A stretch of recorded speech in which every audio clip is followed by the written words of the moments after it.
Let's talk Canada. Today's topic is on human rights.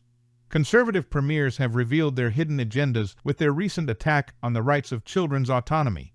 The groups who those premiers are beholden to are actual cults. Those cults have always been in Canada, and they always have interfered in advancement of education, equality, and everything else they have an issue with when it comes to people and differences.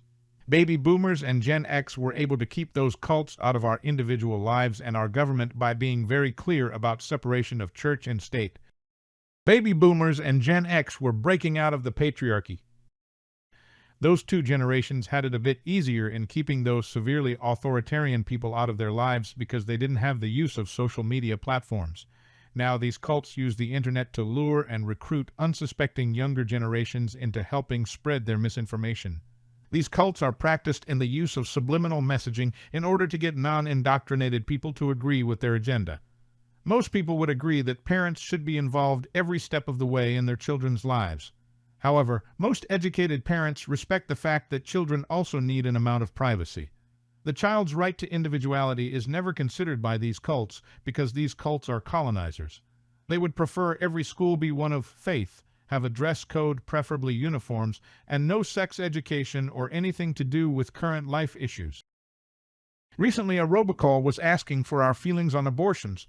Again, if you ask a man, they will say they are against it, and women who were never raped or endured spousal abuse would say they too are against it. That's not the point, though. The point is that they want the rights of women's autonomy removed. Women's rights are about being a person in their own right, thereby having the capacity to freely make decisions that affect their lives under conditions of equality.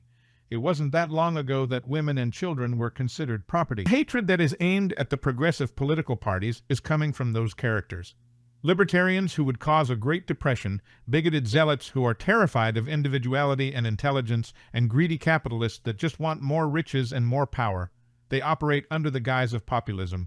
Yet, there is nothing new about these groups. First Nations, Indigenous people, people of color, and older Canadians can recognize this for what it is. The Conservative premiers and their party who have used the notwithstanding clause against the rights of people must be held accountable.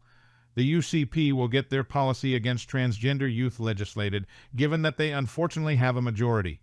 There is one thing that we can do now, and that is to expose the cults that have launched a disinformation and misinformation campaign against the gay community. Then the gay community launches a class action against those cults. Every time the compromise premiers does something to our human rights, we take the cults to court. It is the only way to get these ill-intended groups back out of our lives and out of our Canadian government.